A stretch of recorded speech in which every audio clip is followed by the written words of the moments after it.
Abran sus Biblias en el Evangelio de Juan, capítulo 12.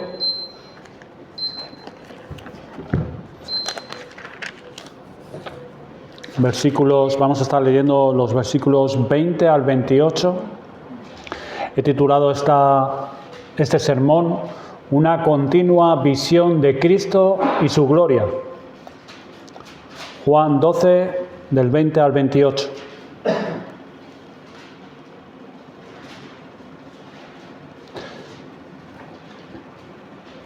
Dice así la palabra de Dios. Había ciertos griegos entre los que habían subido a adorar en la fiesta. Estos, pues, se acercaron a Felipe, que era de Betsaida, de Galilea, y le rogaron diciendo: Señor, quisiéramos ver a Jesús. Felipe fue y se lo dijo a Andrés. Entonces Andrés y Felipe se lo dijeron a Jesús. Jesús les respondió diciendo: Ha llegado la hora para que el Hijo del Hombre sea glorificado. De cierto os digo, que si el grano de trigo no cae en la tierra y muere, queda solo, pero si muere, lleva mucho fruto.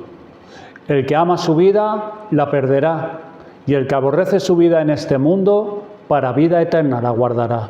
Si alguno me sirve, sígame, y donde yo estuviere, allí también estará mi servidor. Si alguno me sirviere, mi Padre le honrará. Ahora está turbada mi alma, ¿y qué diré? Padre, sálvame de esta hora. Mas para esto he llegado a esta hora. Padre, glorifica tu nombre.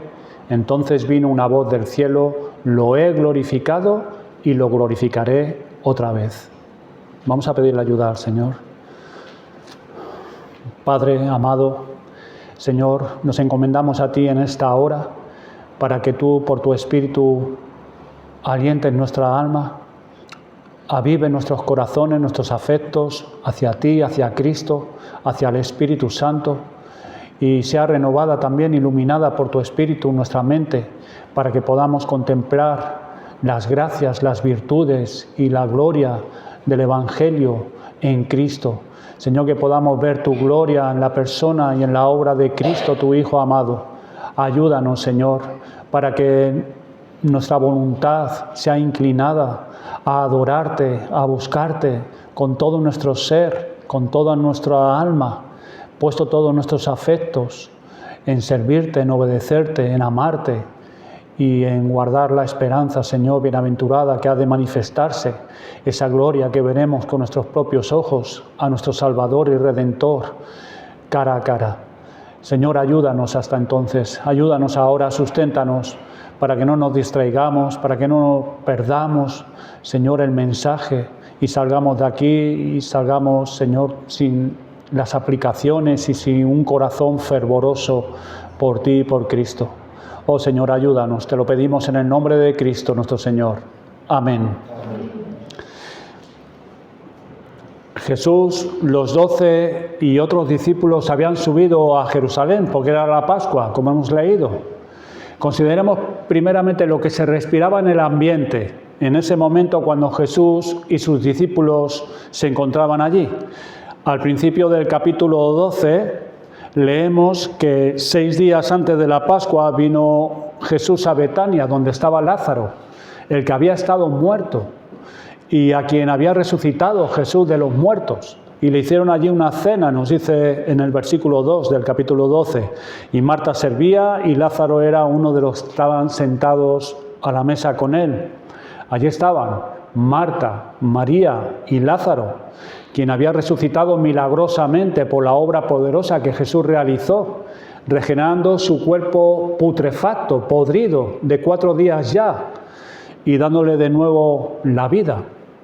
Junto con ellos estaban también los discípulos de Jesús y seguramente que algunos invitados más, otros discípulos que seguían al Señor, otras mujeres. Y no solo ellos, sino muchos de los judíos que habían presenciado el milagro que Jesús hizo. Este milagro fue hecho para perfeccionar la fe de las hermanas de Lázaro, como estuvimos considerando la semana pasada, y la fe de sus discípulos, y para que aquellos que lo iban a presenciar creyesen que Jesús había sido enviado por su Padre, porque ese era el propósito del Señor Jesucristo, hacer las señales, los milagros entre las personas que estaban allí, que ellos pudieran creer por medio de las obras que Él hacía, que eran las obras que el Padre le había encomendado, para que creyesen que Él había sido enviado por el Padre. Ese era el propósito de los milagros y las señales del Señor Jesucristo. Él ya se lo había dicho a sus discípulos antes de ir a Betania. En Juan 11, versículo 4, Él dijo a sus discípulos: esta enfermedad no es para muerte, refiriéndose a la enfermedad de Lázaro, sino para la gloria de Dios, para que el Hijo de Dios sea glorificado por ella. Muchos de los que habían subido de Jerusalén a Betania para consolar a Marta y a María, versículo 45 del capítulo 11, al presenciar el milagro realizado por Jesús, creyeron en Él. Pero observamos que hubo dos reacciones diferentes entre aquellos que presenciaron el milagro, y también dos reacciones diferentes en aquellos a quienes se les anunció lo sucedido en aquella aldea. Por un lado, como hemos dicho, algunos de los judíos que vinieron a consolar a las hermanas de Lázaro al ver el milagro creyeron en Jesús. Pero miren el versículo 46 del capítulo 11, dice que algunos de ellos fueron a los fariseos y les dijeron lo que Jesús había hecho. Recordemos que Jesús tuvo que alejarse un tiempo al otro lado del Jordán antes de ir a Betania, cuando recibió el mensaje de las hermanas de Lázaro, porque habían intentado apedrearle en el templo, versículo 31 del capítulo 11. El Señor se tuvo que retirar.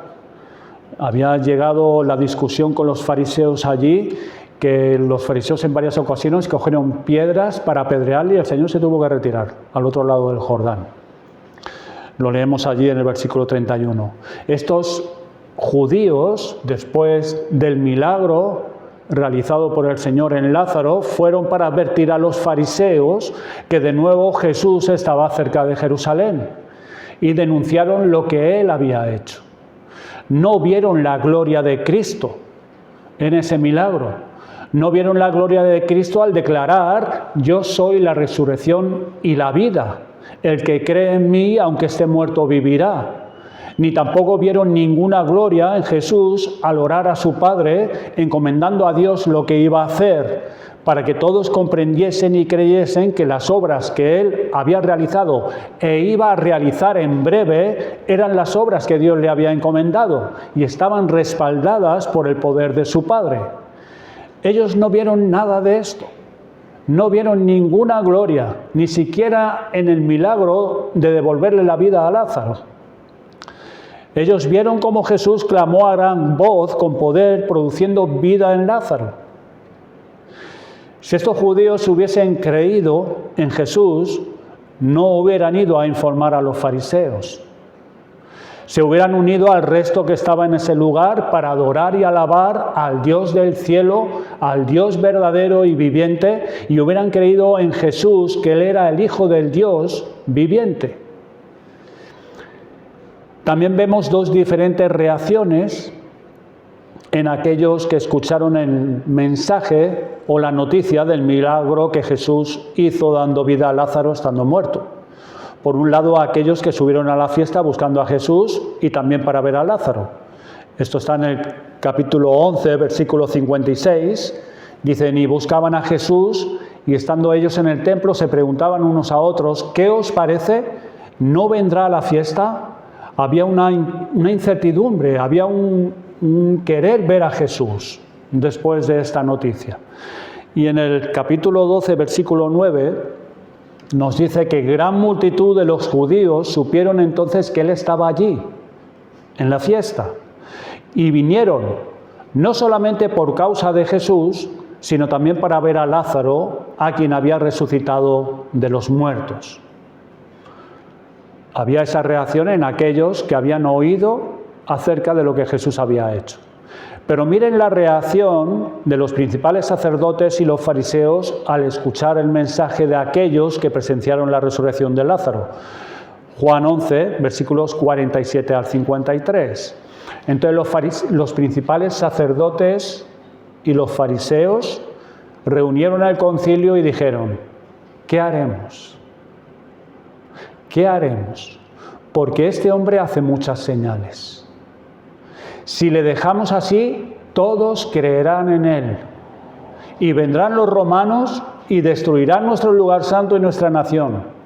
Entonces Caifás, uno de ellos, sumo sacerdote aquel año, les dijo: vosotros no sabéis nada, ni pensáis que nos conviene que un hombre muera por el pueblo y no que toda la nación perezca.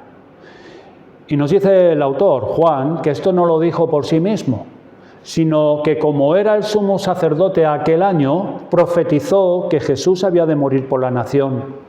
Y no solamente por la nación, sino también para congregar en uno a los hijos de Dios que estaban dispersos. Y acto seguido, en el versículo 53 nos dice: así que desde aquel día acordaron matarle. Desde ese día. Estos dirigentes, aunque reconocieron que Jesús hacía muchas señales, no pudieron ver la gloria de aquel que estaba detrás de esas señales y esos milagros. Así que desde ese día acordaron matarle. Y no solamente a Jesús, nos dice también en el capítulo 12, versículos 10 al 11, también a Lázaro, porque por causa de él muchos de los judíos se apartaban y creían en Jesús. Por esta razón es que acordaron ese día matarle. Y por esa razón es que Jesús ya no andaba abiertamente entre los judíos, sino que se alejó de allí a la región contigua al desierto, a una ciudad llamada Efraín, y se quedó allí con sus discípulos, versículo 54. Esto es lo que se respiraba entre aquellos que estaban en Jerusalén y los que habían subido a la fiesta para purificarse antes de la Pascua. Ese era el ambiente que había. Volviendo a nuestro texto, versículo 20 en adelante, quisiera que consideráramos, hermanos, primeramente, que hay una gloria especial en la humildad y sumisión de Cristo revelada en el Evangelio. Nos habla en nuestro texto que ciertos griegos rogaron a Felipe poder ver a Jesús. Versículo 23, al acercarse Andrés y Felipe se lo dijeron a Jesús y él dijo, Jesús le respondió: ha llegado la hora para que el Hijo del Hombre sea glorificado. No debe dejar de asombrarnos que aquí Jesús parece como si hasta ese momento no hubiera sabido cuándo era el cumplimiento del tiempo y que ahora estaba a punto de culminar la obra para la cual había venido a este mundo. Anteriormente dice que desde aquel día que acordaron matarle, de alguna manera dice que en el versículo 54 Jesús ya no andaba abiertamente entre los judíos, sino que se alejó de allí a la región contigua al desierto, lo que hemos leído. Es como si o bien se lo hubieran hecho saber, o bien el Padre se lo había revelado directamente a él. Él decidió marcharse a otra región, apartarse de los judíos. Pero aquí en nuestro texto vemos como el Señor no sabía cuándo era realmente la hora en la cual Él iba a dar su vida, cuál era su última Pascua. Aquí el Señor, cuando vienen los griegos a preguntar por Él, dice: ha llegado la hora. Esta es la hora. Cristo relaciona ha llegado la hora con su glorificación. Pero antes de la glorificación debe venir la humillación, los sufrimientos que le llevarían a ser glorificado. Por eso la declaración que sigue de nuestro Señor es: de cierto os digo, que si el grano de trigo no cae en la tierra y muere, queda solo. Pero si muere, lleva mucho fruto. El grano de trigo no da frutos si no se echa en la tierra. Así Cristo podría haber poseído solo su gloria celestial, sin hacerse hombre. O después de haber tomado la naturaleza del hombre, podría haber entrado en el cielo solo por su propia justicia perfecta, sin sufrimiento ni muerte, pero entonces ningún pecador de la raza humana podría haberse salvado. Así era necesario que el grano cayese en tierra y muriera. La salvación de las almas hasta ahora y en adelante hasta el fin de los tiempos se debe a la muerte de este grano de trigo, que es el Señor Jesucristo. Él animó y confortó a sus discípulos a seguir su ejemplo. Como hemos leído, el que ama su vida la perderá, y el que aborrece su vida en este mundo para vida eterna la guardará. Y él anima a sus discípulos a seguir el ejemplo. Si alguno me sirve, sígame, y donde yo estuviere, allí también estará mi servidor. Si alguno me sirviere, mi Padre le honrará. Pero ahora Jesús se turba su alma. Y dice: ahora está turbada mi alma, ¿y qué diré? Padre, sálvame de esta hora. Mas para esto he llegado a esta hora. Padre, glorifica tu nombre. Aunque su determinación era firme, estaba emocionalmente afectado por los sufrimientos y agonías que vendrían sobre él cuando muriera por su pueblo. Y es que, hermanos, el pecado de nuestras almas fue el problema del alma de Cristo, cuando se comprometió a redimirnos y a salvarnos, y a hacer de su alma una ofrenda por nuestro pecado. Cristo estaba dispuesto a sufrir, pero oró para ser salvado del sufrimiento. Y es que la oración contra los problemas puede coincidir con la paciencia bajo ellos y la sumisión a la voluntad de Dios en ellos. Nuestro Señor Jesús se comprometió a satisfacer el honor herido de Dios y lo hizo humillándose.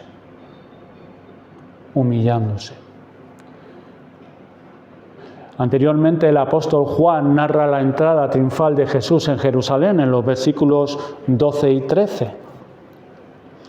Y leemos: el siguiente día grandes multitudes que habían venido a la fiesta, al oír que Jesús venía a Jerusalén, tomaron ramas de palmera y salieron a recibirle y clamaban: Hosana, bendito el que viene en el nombre del Señor, el Rey de Israel. Muchos de los que se habían reunido en ese lugar eran los que habían estado con Jesús cuando llamó a Lázaro del sepulcro. Y nos dice en el versículo 17: y daban testimonio de que él resucitó de los muertos a Lázaro. Y nos dice en el versículo 14 y 15: y halló Jesús un asnillo y montó sobre él, como está escrito: no temas, hija de Sión, he aquí tu rey viene, montado sobre un pollino de asna. Y hay un doble propósito por el cual Juan escribió estas palabras.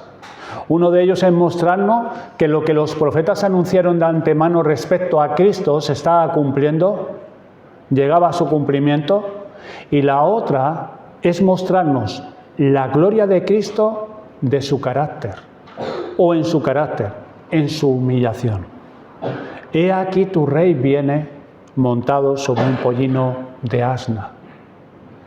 La escritura que cita Juan es una profecía del profeta Zacarías, anunciando la venida del Mesías, y la encontramos en Zacarías 9:9.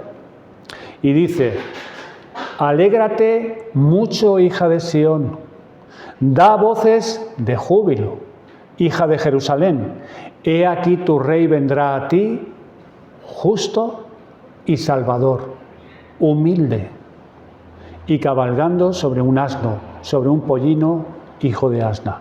Nos revela aquí la profecía de Zacarías, el carácter del Mesías en su humildad, en su justicia, Salvador, el cumplimiento de la profecía, y aquí tu rey viene, y la señal, como cuando fue anunciada la señal del niño que iba a nacer, en un pesebre estaría, y aquí tu rey viene en un pollino de asna. La gloria no reside porque Jesús se sentara en un pollino de asna, sino más bien brilla con fuerza en la misma persona de Jesús, en su carácter humilde, salvador. Es en la manera como Jesús se acerca, por eso no hay razón para temer. Cuando Sión recibe a su propio rey, no hay razón para temer. He aquí tu rey viene. Ahora, si fuese un rey extranjero que se acerca a Jerusalén, sí tendrían razones para temer, pero es su rey prometido. Es por ello que la hija de Sión deja de tener miedo. Este rey, en armonía con toda la parte de la profecía de Zacarías, es el rey pastor, el mismo Mesías. A la hija de Sión se le dice que su rey, su Mesías espiritual, es el que abrirá un manantial para el pecado y para la impureza. Y es el rey que ya viene, Zacarías 13:1. Y viene como el príncipe de paz, no como guerrero. Por ello la hija de Sión no debería temer más. Monta en el pollino de una asna. El asno o burro suele estar asociado con la búsqueda de la paz, el caballo con la guerra. Y este rey que viene y que había venido es manso, pacífico y amable, y viene para traer salvación. Si el pueblo hubiese reconocido esto, si lo hubiera entendido el pueblo, no lo hubieran entregado a las autoridades. Fue por ignorancia, como Pedro dijo en su discurso en el pórtico de Salomón, por la ignorancia de los gobernantes que no pudieron ver esto, aun estando profetizado por los profetas. Pero incluso los discípulos no lo entendieron en aquel entonces, como lo indica en el siguiente versículo, en el capítulo 12, versículo 16. Dice, estas cosas no las entendieron sus discípulos al principio, pero cuando Jesús fue glorificado, entonces se acordaron de que estas cosas estaban escritas acerca de Él y de que se las había hecho. Hay una gloria que fue oculta en el principio a los discípulos, que no entendieron hasta que Cristo fue glorificado, esto es, después de su muerte y su resurrección. Y en su oración al Padre, Jesús pide ahora, Padre, glorifica tu nombre. Entonces viene una voz del cielo, lo he glorificado y lo glorificaré otra vez. ¿Qué significa la petición de Jesús al Padre? Y la respuesta del Padre a Jesús. La palabra griega para expresar este concepto de gloria o glorificación es una palabra griega que se llama doxa. Se usa para expresar honra en el sentido de reconocimiento, de estimar y alabar, y además expresa otro significado que no lo voy a decir ahora, que lo veremos casi al final. En segundo lugar, quiero que consideremos que la gloria es trinitaria y es revelada en el Evangelio.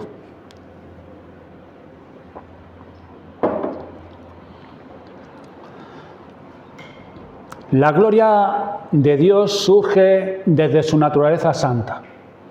Esto es, de lo que Él es y de las cosas excelentes que hace y que Dios ha hecho. Pero esta gloria no solo podemos verla por medio, esta gloria solo podemos verla por medio de mirar a Cristo. Y se nos revela únicamente en el Evangelio. No hay en otro lugar donde se nos revele. Cristo es el resplandor de su gloria, como nos dice el autor de Hebreos en el capítulo 1, versículo 3. Y Él es la imagen del Dios invisible, Colosenses 1:15. Cristo nos muestra la naturaleza gloriosa de Dios y nos revela su voluntad para nosotros. Por eso Jesús oró al Padre diciendo: Padre, yo te he glorificado en la tierra, he manifestado tu nombre a los hombres que del mundo me diste, tuyos eran y me los diste, y han guardado tu palabra. Jesús glorificó al Padre revelándonos la voluntad del Padre para nosotros. Cuando Cristo se hizo hombre, manifestó la gloria de su Padre. De igual manera, Dios glorificó a su Hijo Jesucristo, dándole ese doxa, ese reconocimiento y honra delante de los hombres, como leemos en Lucas capítulo 3, versículos 21 al 22, que leemos allí: aconteció que cuando todo el pueblo se bautizaba, también Jesús fue bautizado, y orando el cielo se abrió, y descendió el Espíritu Santo sobre él en forma corporal, como paloma, y vino una voz del cielo que decía: Tú eres mi Hijo amado, en ti tengo complacencia. En otra ocasión, Dios el Padre reconoció a Jesús delante de sus discípulos en el monte de la Transfiguración. ¿Se acuerdan ustedes? En Mateo 17, versículo 5, el apóstol Mateo relata el suceso de la transfiguración de Jesús delante de 3 de sus discípulos, donde se escuchó una voz desde la nube que decía: Este es mi Hijo amado, en quien tengo complacencia, o en quien se deleita verdaderamente mi alma, a él oíd. Ahí estaba honrando el Padre al Hijo. Jesús en varias ocasiones él dijo: pero yo no busco mi gloria, hay quien la busca y juzga. Y el Padre daba gloria al Hijo. De la misma manera, el Espíritu Santo busca la gloria del Hijo, tomando lo que es suyo y dándole a conocer a los santos y glorificando al Padre que le envió. El Espíritu Santo no trabaja independientemente del Padre, igual que el Hijo, pues Él dijo de sí mismo, el Hijo hacia el Padre: porque yo no he hablado por mi propia cuenta, el Padre que me envió, Él me dio mandamiento de lo que he de decir y de lo que he de hablar. Juan 12:49. El Espíritu Santo glorifica al Hijo y al Padre, continuando la misión del Hijo cuando estuvo aquí en la tierra, que era hablar lo que el Padre le mandó y así revelar la gloria del Padre.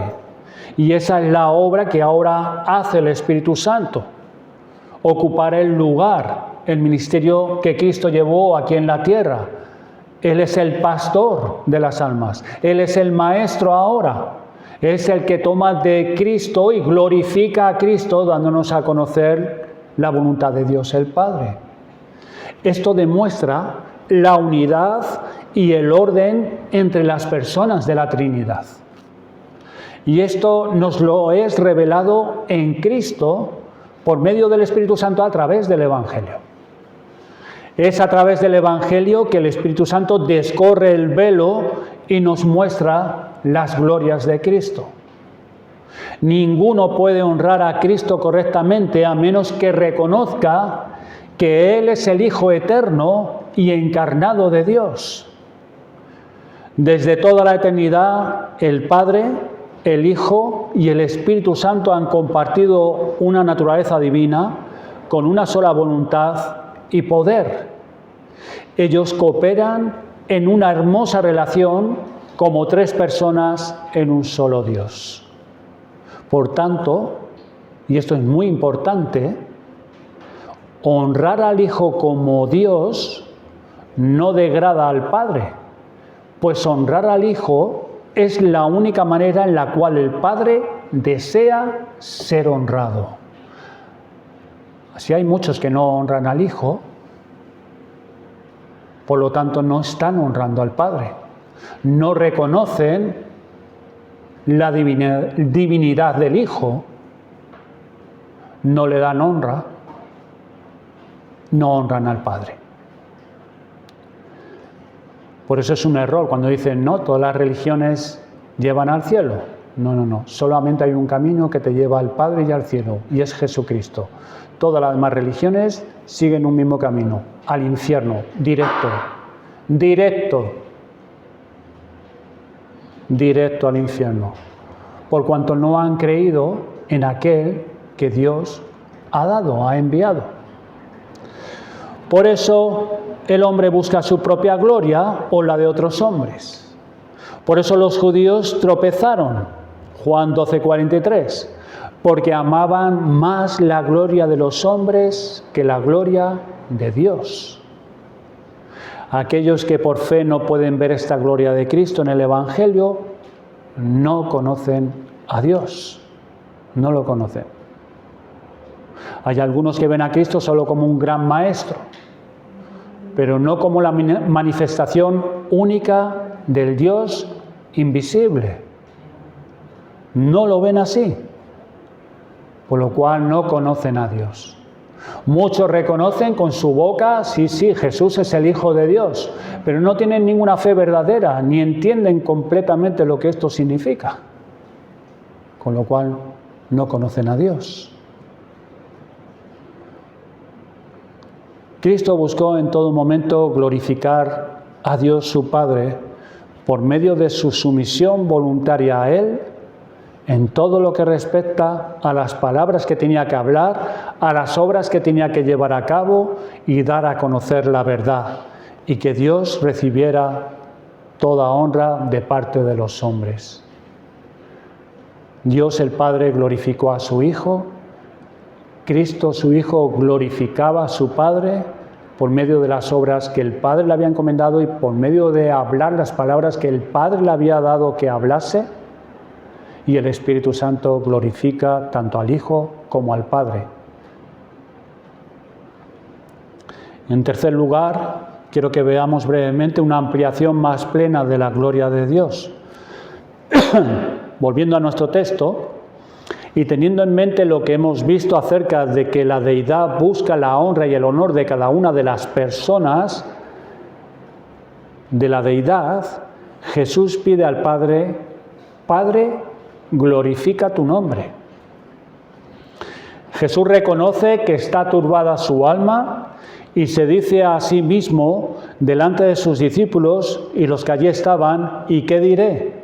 Padre, sálvame de esta hora, mas para esto he llegado a esta hora. Y Jesús dice: Padre, glorifica tu nombre. Lo que está pidiendo Cristo es que Dios haga conocer de una manera más amplia, más gloriosa, todas sus perfecciones y atributos. Esto es lo que también significa la palabra doxa, que por eso lo dejé hasta ahora. Significa una manifestación más amplia, más aparente, más gloriosa. La respuesta del Padre fue: lo he glorificado y lo glorificaré otra vez. Hermanos y amigos, y es en aquel madero, en ese monte fuera de la ciudad, llamado Gólgota, donde Dios el Padre glorificó su nombre en su Hijo Jesucristo. Allí contemplamos de una manera más amplia la gloria del amor de Cristo, entregándose voluntariamente por nosotros. Y de igual manera nos muestra de una manera más amplia la gloria de la justicia, la santidad de Dios. El Evangelio nos revela la verdad gloriosa que Jesucristo, Dios hombre, el que es el deleite del Padre, aquel que es la resurrección y la vida eterna, por quien fueron hechas todas las cosas, y por él subsisten todas estas cosas creadas, incluyendo la vida de todos los hombres, muere en la cruz por causa de la santidad y la justicia de Dios. La resurrección y la vida eterna, muere en la cruz. Y esto es lo que pide Jesús al Padre. Que el Padre despliegue sus atributos y perfecciones, y que el Padre reciba toda la alabanza y sea adorado por todo el pueblo que Jesús redimiría. Porque Jesús no vino a buscar su propia gloria, vino a buscar la gloria del Padre. Y es lo que le está pidiendo Jesús al Padre: glorifica tu nombre, manifiesta de una manera asombrosa y gloriosa tus atributos y perfecciones, su santidad y justicia, por amor de su nombre, su nombre. En Isaías 48, versículos 9 y 11 leemos: por amor de mi nombre diferiré mi ira, y para la alabanza mía la reprimiré para no destruirte. Por mí, por amor de mí mismo, lo haré, para que no sea mancillado mi nombre, y mi honra no la daré a otro. Nos muestra que por medio de la muerte de Cristo, Dios estaba glorificando a sí mismo ante el mundo, y es en la muerte de Cristo donde Él manifestaría su santidad, justicia y misericordia de una manera más amplia. Algunas conclusiones. Viendo esta gloria, es la única manera que podemos ser transformados. Es viendo la gloria de Dios en Cristo. Es que podemos obtener santidad, consuelo y preparación para la vida eterna. En los últimos días de su vida, Juan escribió las cartas que llevan su nombre, las 3 epístolas. Y allí leemos, en primera de Juan, versículos 1 al 4, lo que era desde el principio, lo que hemos oído, lo que hemos visto con nuestros ojos, lo que hemos contemplado y palparon nuestras manos tocante al Verbo de vida, porque la vida fue manifestada y la hemos visto y testificamos y os anunciamos la vida eterna, la cual estaba con el Padre y se nos manifestó, la vida eterna. Lo que hemos visto y oído, eso os anunciamos, para que también vosotros tengáis comunión con nosotros, y nuestra comunión verdaderamente es con el Padre y con su Hijo Jesucristo. Estas cosas os escribimos para que vuestro gozo sea cumplido. La vida eterna se manifestó. Cuando leemos esto que escribió Juan, es como que sigue escalonadamente y es como que está llegando hasta su culminación. Lo hemos visto, el Verbo encarnado, lo hemos tocado, lo hemos oído, lo hemos visto. La vida eterna se nos manifestó. Estas cosas os escribimos para que vuestro gozo sea cumplido.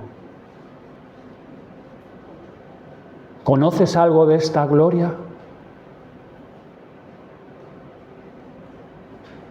Muchos dicen tener conocimiento de Cristo, pero muy pocos entienden su gloria y son transformados por ella a su semejanza.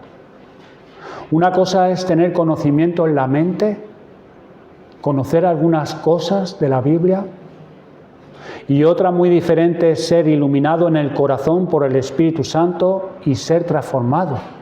Hay un conocimiento de la mente, es bueno, pero eso no transforma.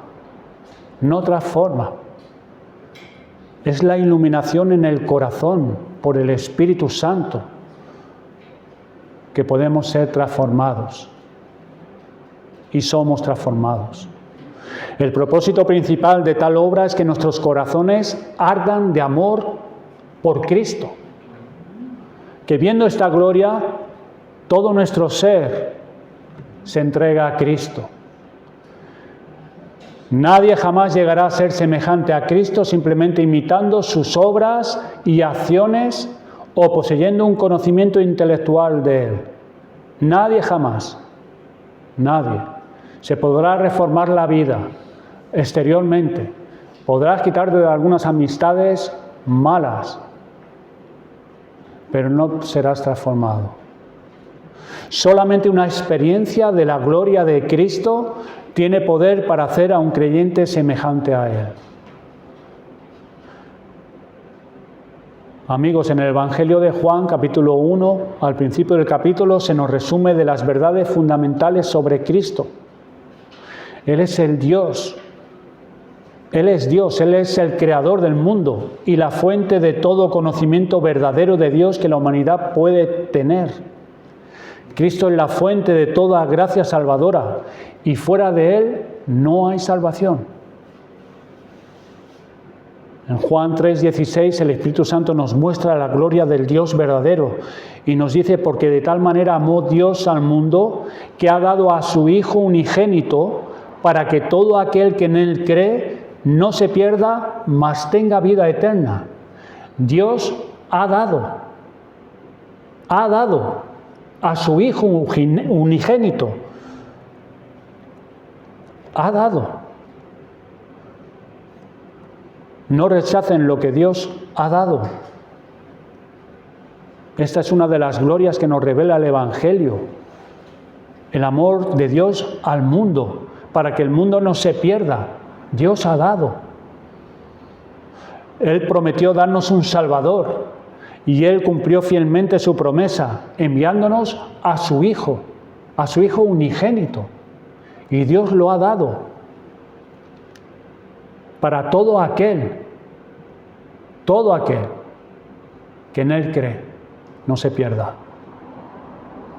Lleva implícito el creer, el arrepentimiento, el recibir a Cristo, el creer en Él lo que Él ha dicho de sí mismo, no creer intelectualmente, creer verdaderamente lo que Él ha dicho de sí mismo y confiar únicamente en Él, en que su obra es suficiente para el perdón de nuestros pecados, para reconciliarnos con Dios y poder vivir una vida renovada.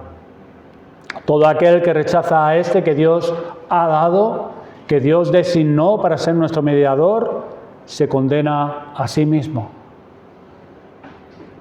Y es claro, Juan 3, 17 al 21, porque no envió Dios a su Hijo al mundo para condenar al mundo, sino para que el mundo sea salvo por Él.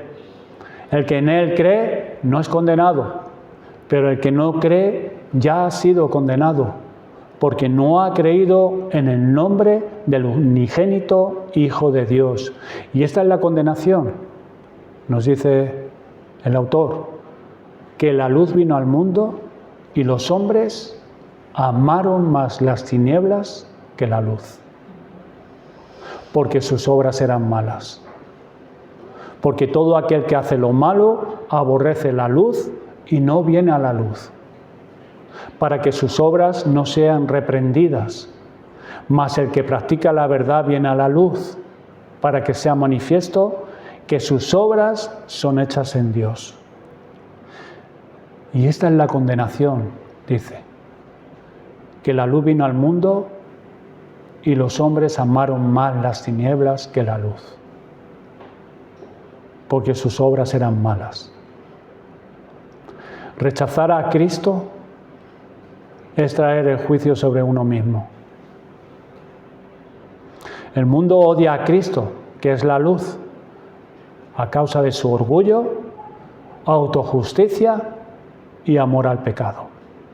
Por eso la necesidad que Dios debe cambiar el corazón antes que uno vaya a Cristo con arrepentimiento y fe salvífica. Debe cambiar el corazón, porque el hombre de por sí ama más las tinieblas que la luz. Pide a Dios que obre en tu alma, si es así, que amas más las tinieblas que la luz, y ames a Jesucristo. Hermanos, la razón o causa principal de ver la gloria de Cristo en las Escrituras no es para contar experiencias. No es para que tengamos experiencias que contar. Es ser transformado. Es conocer a Dios, verdaderamente a Dios, y tener una relación correcta con Él, Jesús dijo, y esta es la vida eterna, que te conozcan a ti, el único Dios verdadero, y a Jesucristo a quien has enviado. Que te conozcan a ti, al Dios verdadero. Conocer al Dios verdadero, el Dios creador. Y a Jesucristo a quien has enviado. En algunas ocasiones, esas experiencias de ver la gloria de Dios en Cristo, en el Evangelio, servirán para alentarnos los unos a los otros, alentar a algunos o para que algunos nos alienten a nosotros, pero es viendo las glorias de Dios en Cristo que seremos realmente transformados, y la razón para ser transformado es que se manifestará en nuestra manera de pensar, de hablar, de vestirnos, nuestra conducta y nuestra voluntad.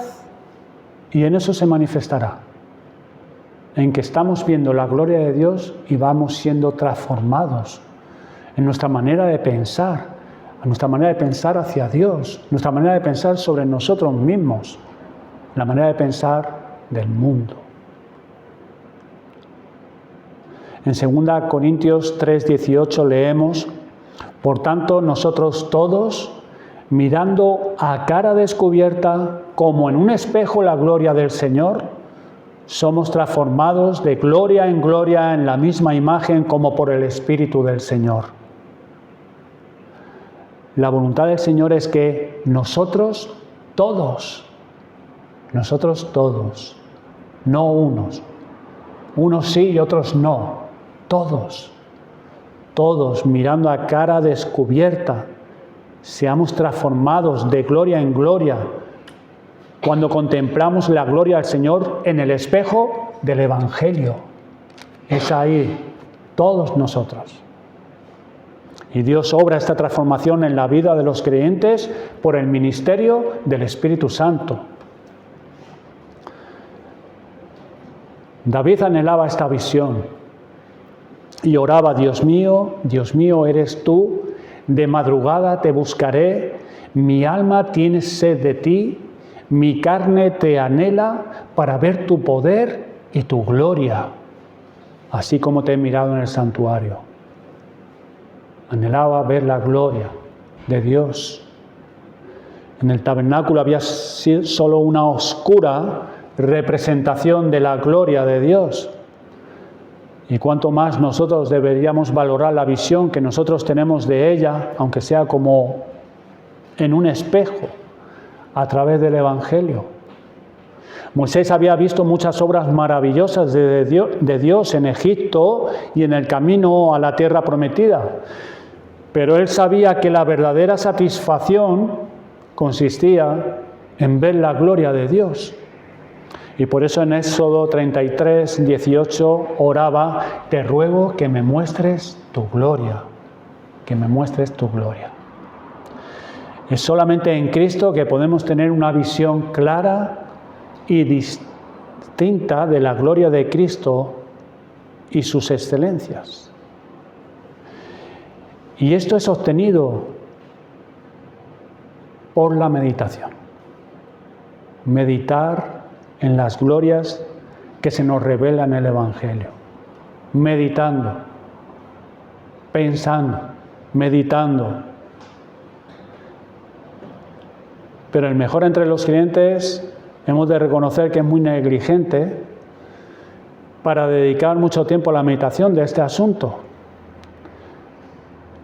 Porque los pensamientos acerca de la gloria de Cristo son muy altos y muy difíciles para nosotros. Y no podemos deleitarnos por mucho tiempo y nos sentimos cansados en esta labor. Y no obstante, ver la gloria de Cristo es lo que haremos en el cielo por toda la eternidad sin ningún descanso, sin ningún cansancio, perdón. ¿Y cuál es la razón que obstaculiza la meditación en las glorias de Cristo? Pues John Owen, el puritano John Owen, de manera muy acertada da en el blanco.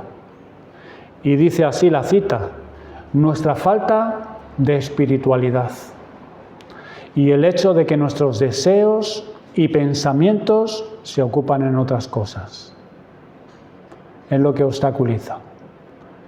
para que podamos ver con más brillo la gloria de Dios en Cristo en el Evangelio. Hermanos, si nos animáramos más a contemplar las cosas que anhelan mirar los ángeles, nuestro entendimiento y fuerza espiritual se incrementarían con más fuerza cada día. Ahora nos acercamos a la mesa del Señor. Hay una gloria en los elementos físicos, el pan y el vino,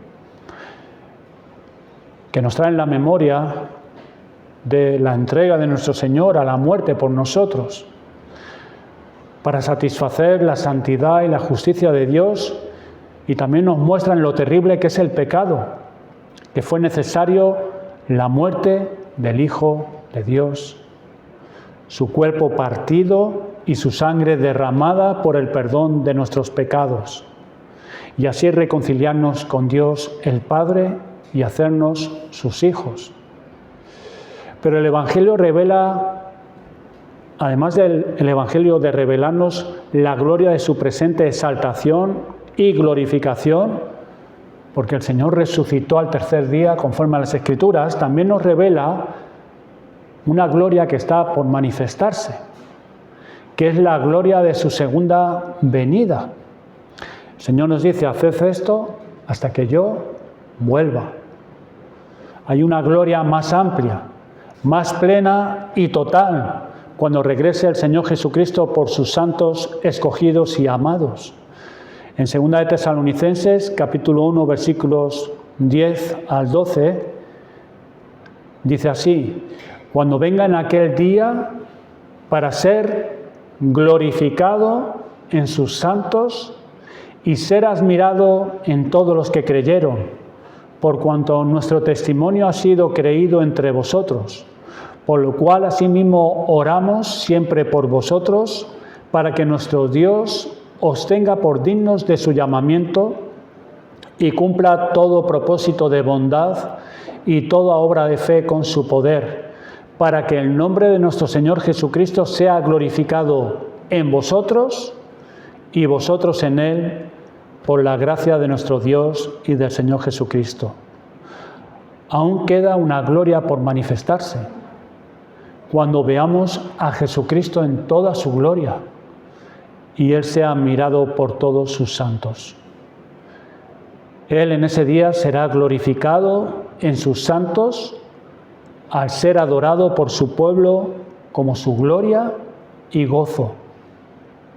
En aquel día todos los cristianos que le aman y esperan su venida serán glorificados con Cristo, compartiendo en su resurrección, inmortalidad y esplendor. ¿Deseas ver esta gloria más amplia, más plena? ¿Estás viendo ahora la gloria de Dios en Cristo? ¿La deseas? ¿Oras pidiendo ver la gloria de Cristo y ser transformado? Pues busquémosla allí, donde puede ser encontrada, en el Evangelio, y donde brilla con más fulgor, en Cristo. Busquémosla, hermanos. Vamos a dar gracias al Señor por su palabra.